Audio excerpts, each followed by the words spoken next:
இப்ப நெருக்கப்படுகிற அனுபவத்தில் நீங்க இருக்கிறீங்கன்னா நீங்க கூப்பிட கற்றுக்கொள்ளுங்க கர்த்தரை. யோனா நெருக்கப்படும் பொழுது தேவ சமூகத்தில் ஆண்டவரை அழைக்கிறார், ஜெபம் பண்ணுகிறார்.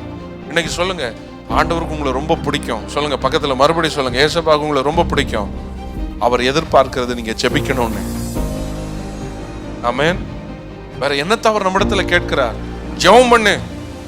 ஜெபம் உங்களை வல்லமை உள்ளவர்களாய் எல்லாம் மாற்றாது, வல்லமை உள்ளவரோடு ஐக்கியம் வைத்திருக்கிறவர்களாய் மாற்றும்.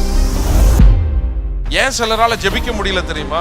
ஜெபத்தை குறித்த தப்பான எண்ணம் நிறைய பேருக்குள்ள. நான் ஜெபம் பண்ண உடனே ஒண்ணுமே இல்லாத தட்டுல இட்லி வந்துரும்னு சிலருக்கு எண்ணம். நான் ஜெபம் பண்ணிட்ட உடனே தட்டுல என்ன வந்துடும்? இட்லி வந்துடும். பீரோவை திறந்தனா கட்டுக்கட்டா பணம் வந்துடும். எதுவும் வராது, எதுவும் வராது. ஜெபம் சர்வ வல்லவரை உங்களிடத்தில் கொண்டு வந்து சேர்க்கும். அல்லேலூயா. கர்த்தரை உங்களிடத்துல கொண்டு வந்து சேர்க்கும்.